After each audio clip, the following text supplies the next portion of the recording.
apakah Dajjal ini sudah datang, akan datang, atau sedang ada?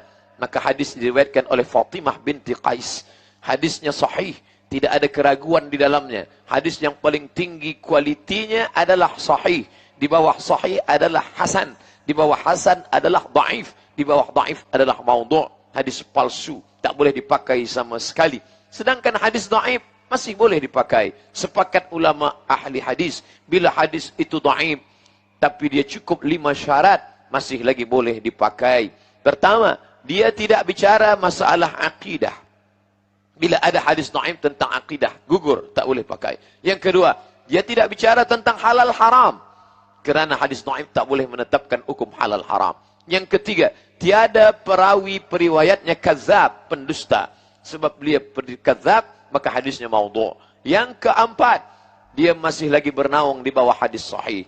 Contoh, Allahumma barik lana fima razaqtana wa qina adzabannar. Hadis dhaif, tapi masih bernaung pada hadis sahih yang menyuruh untuk berdoa.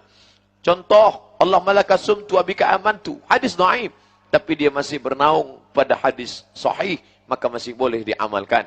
Yang kelima, dia untuk fadail a'mal, untuk memberikan motivasi, untuk memberikan semangat untuk beramal. Utlubul ilma walau bisin, tutul ilmu walaupun ke negeri Cina. Hadis dhaif, tapi masih boleh kita sampaikan kerana ianya memberikan semangat untuk belajar, menuntut ilmu. Maka hadis-hadis semacam ini kita temukan banyak dalam kitab-kitab. Bila ada orang mengatakan, jangan pakai kitab ini sebab isinya banyak hadis dhaif. Jangan pakai kitab ini sebab banyak hadis dhaif. Bila demikian, maka kita tidak akan pakai Sunan Tirmizi sebab dalam Sunan Tirmizi ada hadis dhaif. Kita tidak akan pakai Sunan Abi Daud sebab dalam Sunan Abi Daud ada hadis dhaif. Bahkan kita tidak akan pakai Muwatta' Malik, padahal kitab hadis paling tua yang ada saat ini Muwatta' Malik. Malik meninggal tahun 179, lebih tua daripada Imam Syafi'i, lebih tua daripada Sahih Al-Bukhari. Tapi maknanya bahwa hadis dhaif boleh dipakai. Bahkan kitab Musnad Ahmad bin Hanbal yang isinya lebih daripada 30.000 hadis, tetap di dalamnya ada hadis dhaif. Bahkan Imam Bukhari pun menulis kitab yang isi di dalamnya ada hadis dhaif, tapi bukan Sahih Bukhari. Sahih Bukhari sepakat ulama 7.275 hadis, semuanya sahih. Sedangkan Imam Bukhari menulis satu kitab berjudul Adabul Mufrad. Di dalam kitab Adabul Mufrad banyak hadis-hadis dhaif. Mengapa Imam Bukhari menulis hadis dhaif dalam Adabul Mufrad? Tak fahamkah dia bahawa hadis ini dhaif? Dia tahu ini hadis dhaif, tapi kerana bukan masalah akidah, bukan masalah hukum fiqh, bukan masalah halal haram, untuk fadail a'mal. Begitulah tentang hadis dhaif. Kenapa saya bahaskan hadis dhaif tentang Dajjal? Sebab dalam masalah Dajjal juga banyak hadis dhaif dan hadis palsu. Yang hadis dhaif kita buang sebab ini masalah akidah. Yang hadis palsu kita buang sebab ini tak boleh kita pakai. Man kadzdzaba alayya muta'ammidan, sesiapa sahaja yang berdusta terhadap diriku secara sengaja, falyatabawwa maq'adahu minan nar, siapkanlah tempat duduk kerusi daripada api neraka jahanam. Wal iyadzu billah, na'udzubillah. Adapun hadis Fatimah binti Qais, hadisnya sahih tentang Tamim Ad-Dari, bahawa ia sampai ke suatu pulau bersama sahabat-sahabatnya, lalu sampailah mereka dalam sebuah dir, tempat ibadah yang tua milik orang Yahudi zaman dahulu kala. Mereka menemukan seorang yang terbelenggu, lalu mereka berbicara dan orang itu bertanya, min aina antum, dari mana kamu berasal? Minal Arab, kami berasal dari Arab. Lalu orang ini bertanya, apakah Nakhlu Baisan? Nakhlu korma, Baisan nama suatu kawasan yang berada di negeri Syam. Bila disebut kata Syam, sekarang menjadi 4 negara: Jordan, Suriah, Lebanon, Palestin.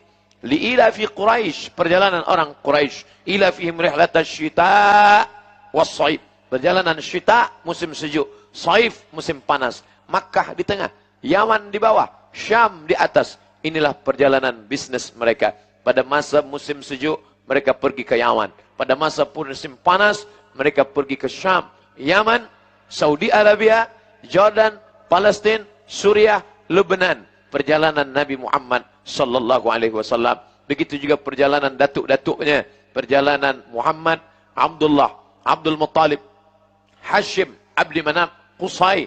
Mereka melakukan perjalanan panjang, 6 bulan ke bawah, 6 bulan ke atas. pada masa musim haji, mereka berkumpul di Baitullah.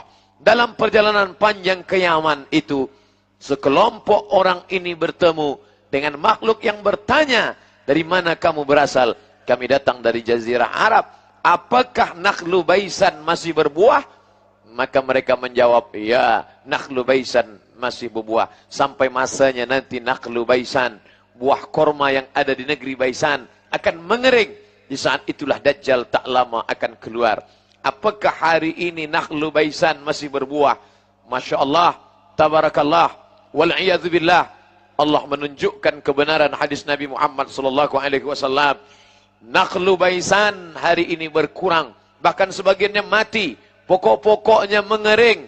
Bagi sesiapa yang tak percaya, pergilah ke Baisan, menyaksikan bagaimana batang-batang korma Baisan mengering dan mati. Padahal dulu semua mereka memakan buah korma ini seperti korma yang ada di kota Al-Madinah Al-Munawwarah. Lalu kemudian dia bertanya, bagaimana dengan Buhairah Tawariyah? Buhairah danau seperti Al-Bahrul Mayyit, letaknya di Palestin yang sedang dijajah oleh Israel laknatullah alaihim. Lalu mereka bertanya, apa yang terjadi dengan Buhairah Tabariyah? Masih adakah airnya?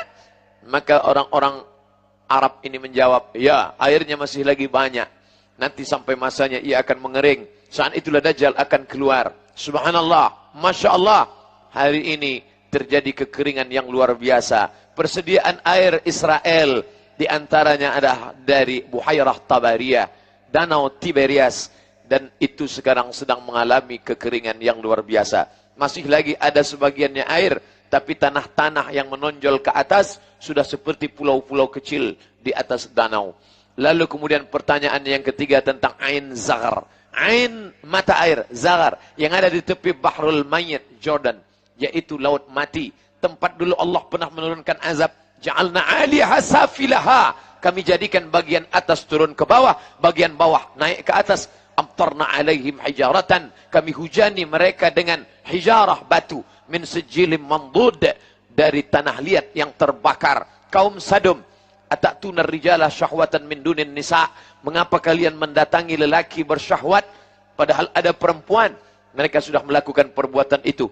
Dan sekarang sejarah berulang. Musim berganti. Memanglah dunia ini panggung sandiwara. Isinya itu-itu saja. Masa berubah. Tapi isi dunia tetap itu-itu juga. LGBT yang dulu pernah menjadi laknat, hari ini merajalela, berbahaya. Penyakit yang tidak ada obatnya, hari ini pun datang lagi kembali. Di ujung tepi laut itu, laut mati itu, ada air tawar bernama Ain Zaghar. Bila nanti dia, masih adakah Ain Zaghar itu? Mereka menjawab, masih. Masih tawarkah airnya? Masih. Nanti sampai masanya, Ain Zaghar akan tersumbat. Dan hari ini terbukti, 3 tanda yang ada dalam hadis riwayat Fatimah binti Qais terbukti dengan nyata. Dibahas oleh para ulama.